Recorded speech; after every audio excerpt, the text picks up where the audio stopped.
with Falcon football coach Matt Walker. And Matt, the Falcons were on the road again last weekend down at Simpson College in Indianola, Iowa. Storm took a 22-6 win over the Falcons. Could you talk about that game a little bit? Well, it was another hard day for us, disheartening day. We had a lot of chances in the scoring zone and didn't come through again. I think we were 1 of 5 in the scoring zone, and we're not going to win football games doing that. And turnovers were an issue for us again.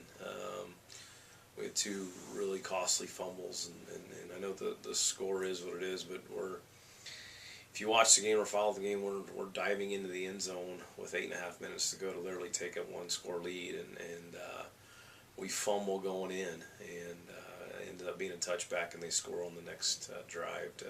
It's really a 14-point swing on one play. We're going in to take the lead and try to hold on for a win, and instead find ourselves down 2 scores, and turnovers have bit us twice now, 2 consecutive weeks, and I know to the outside world that's not following it, it just looks like a couple, ordinary losses. But if you're at those games, we're in those games till late in the fourth, and it's been a frustrating couple of weeks. I mean, we invested a lot and had high expectations and still do. But to get off to this kind of start is not what anybody wanted around here, and we're hurt, and we got to rally the troops, and the guys have done that. We had a good meeting on Sunday, and the guys are in good spirits, and our attitudes are right, and we understand we got a lot of football left in our entire conference season ahead of us. We got a tough one coming this week. It's going to be a short week of practice with the travel. So while we're clearly frustrated and hurting and all those things, this is a group of guys that's ready to go. I mean, they're hungry and ready to fight and ready to practice and can't wait. They wish they could practice today. We got to take a day off by rule. So we'll be okay. Now we'll talk about the players of the week a little bit. Tyler Ledbetter on the defensive side had a great effort. Had 7 solo tackles, also intercepted 2 passes. Could you talk about Tyler's play?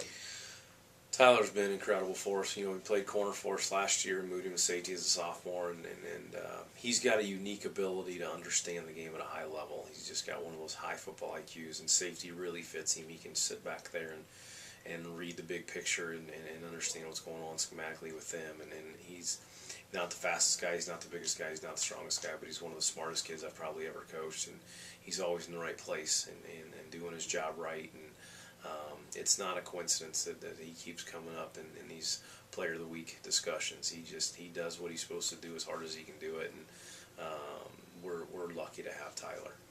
On the offensive side, wide receiver Jordan Christianson was picked. He caught 8 passes for 103 yards and had a long reception of 22 yards.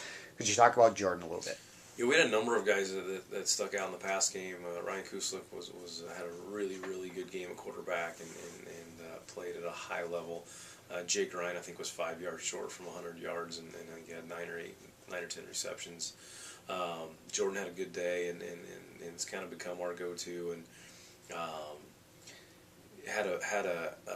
those were tough yards too. Well, they weren't easy passes. He was getting hit over the middle. He was catching. He was breaking tackles for extra yards. So those were hard-earned 100 yards for him. They knew where he was every play and had guys underneath him and over the top of him almost the entire day. So those were 100 tough yards for him. On the special team side, another Somerset high school player, Derek Tarter, was named the Player of the Week. He blocked 2 kicks. The first was on a 32-yard field goal attempt that came in late in the second quarter, and then midway through the fourth quarter, he blocked an extra point. Could you talk about Derek's play? Typically a defensive lineman are not considered special team specialists and guys, but on that field goal block team, you have to give it to him. To get your hands on 2 footballs is pretty incredible. We had hands on 4 footballs in the game, in the kick game. We blocked a punt and 3 different kicks. I don't know if I've ever been around a game where we've hit more than 1 in a game, and to have 4 in one game is pretty incredible. And I've told people already, special teams is a sign of kids buying in an attitude and passion and effort. And I think it's pretty clear we have that. I just mentioned Nick Jacobson got a block in there. Kewan Cartwright blocked the punt. Phil Martola graded out as high as any individual special teams players as I maybe ever had. He had a great game. Nothing fancy, but just blocking and doing assignments, he had a really great game as well. So we're getting good special teams play by our guys, and that means that, hey, we're bought in and playing hard. Matt, looking ahead, the Falcons on Saturday will take a long road trip to South Dakota, the South Dakota Mines and Technology. Never played that team before, but could you talk a little bit about what's coming up? Well, it's going to be an interesting one. We're playing a full Division II NCAA football team. Their group, we signed the contract a few years ago, was in AIA and in a little bit different state with their program, and just recently has gone Division II and really turned things around with their scholarship efforts. We got our hands full again this weekend. Excited about the travel. Be a pretty extensive trip.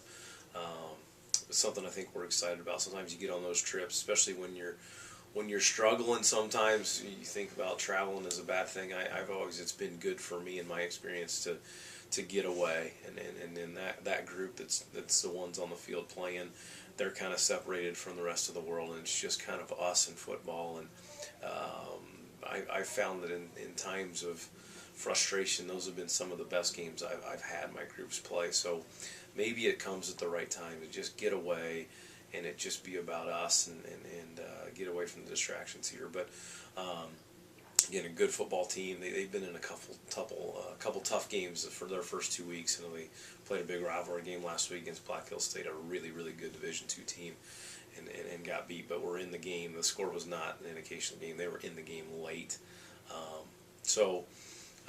Excited. We know we're going to have to play well. It's a good test and tune-up for us going into conference play after the bye week. So we'll be ready to go.